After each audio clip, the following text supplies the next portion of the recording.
The character of Number 1 has always been interesting, but now with the announcement of Star Trek Strange New Worlds, it's a good time to find out who she really is and how she fits into Star Trek's 50-year-plus legacy. Hey everyone, my name is Captain Jack and welcome back to Trek Central. Today we're diving into our Star Trek Explained series to talk about the character of Number 1. As mentioned, with a new Star Trek series on the horizon, specifically focusing on Captain Pike, it's time to look at his trusty first officer, known by the name and title of Number 1. If you're new around here, be sure to subscribe to Trek Central to never miss a video and always keep up to date with the latest Star Trek news, lore and more. With that out of the way, let's hit it. For many, Star Trek Discovery Season 2 would have been an introduction to the character of Number 1. She first appeared in the Season 2 episode, An Oboe for Charon, to deliver her captain information regarding their former science officer, Mr. Spock. While this was her first appearance in Discovery, some of you might know that her character has appeared before, but many years ago in our time. When Star Trek first started out in the 1960s, it had a pilot episode called The Cage, which some might remember. This episode featured actor Jeffrey Hunter as the original Captain Christopher Pike, but had the character of Number 1 played by the actress known as Majel Barrett Roddenberry, wife of Star Trek creator Gene Roddenberry. The character of Number 1 never made it past the pilot episode, due to the network executives not responding well to the character. While Number 1 faded into the shadows, her legacy would not be forgotten, as over 50 years later she would be on screen in a modern Star Trek series called Discovery, being played by actress Rebecca Romijn. It's worth noting that while the character's on-screen legacy never made it past the first episode, fans kept the character alive over the course of Star Trek's legacy. Now, with the announcement of Star Trek Strange New Worlds, we've got a brand new series with Captain Pike's first officer, Una, known as Number 1, as the forefront along with Pike himself. So that's a bit of background information on the character and her origins, and why you might have heard of her before, but lore-wise, where does she come from, and how does she fit in with the USS Enterprise and of course Captain Pike? Well, to learn more about that, let's dive into Star Trek canon and see what she's all about. First, let's talk about the character's name. When I mention Number 1, many might think of Captain Jean-Luc Picard's first officer, William T. Riker, as Picard used to refer to Riker as Number 1 all the time. Though the title/nickname is also used by Pike's first officer, who is actually called Una. Early in the 2250s, Una enlisted in Starfleet and found herself assigned to the Constitution-class starship, the USS Enterprise.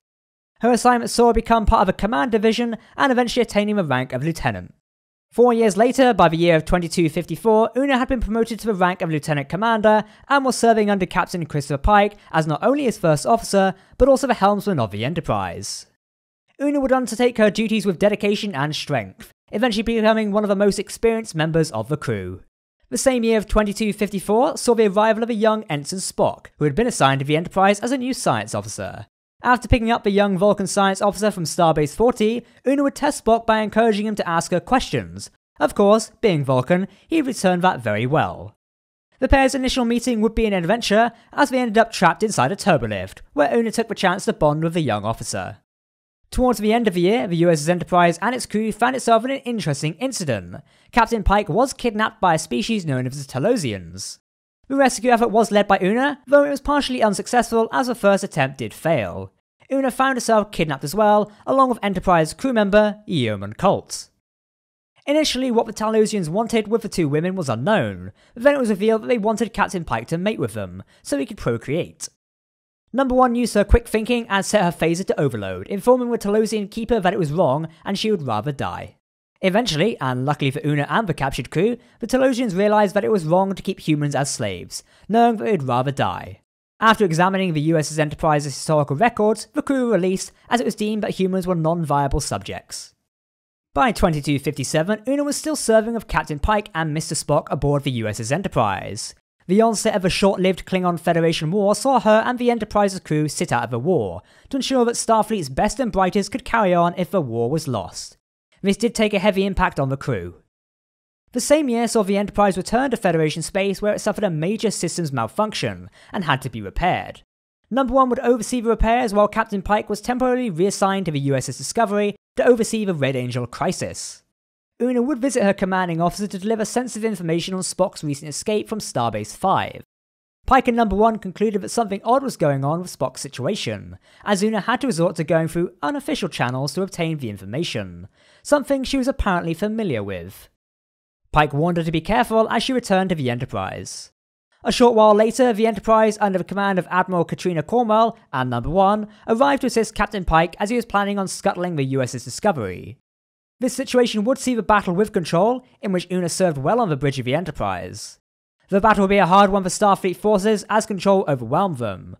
Though, through some interventions thanks to the Klingons and a few other friends, the Starfleet forces were successful in protecting the Discovery, which resulted in the starship jumping to the future.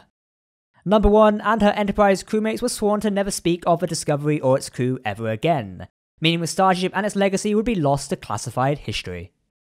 Soon after the Enterprise was repaired, Una was on the bridge when a fresh-faced Mr. Spock would return to his station. Herself, Captain Pike, and Mr. Spock would lay in a course for new voyages, and of course, strange new worlds. Ready for warp, sir.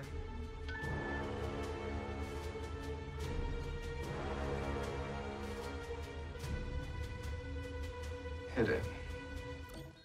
So that's Una, or should I call her Number 1's canon history so far.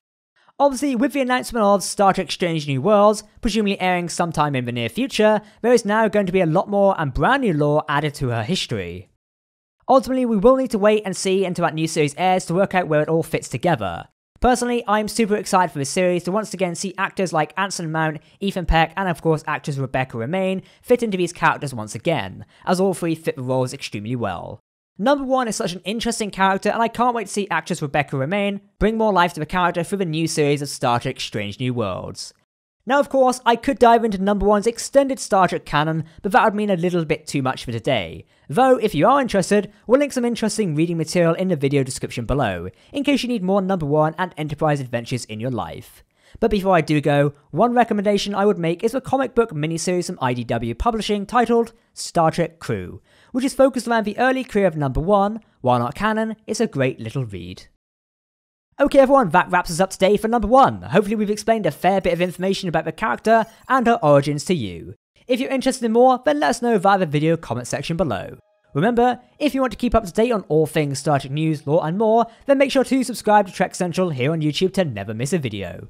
You can also follow us here on social media to keep up to date, or visit our community Discord server to connect with like-minded Trek fans. For now, I've been Captain Jack, thanks for watching, and we'll see you next time.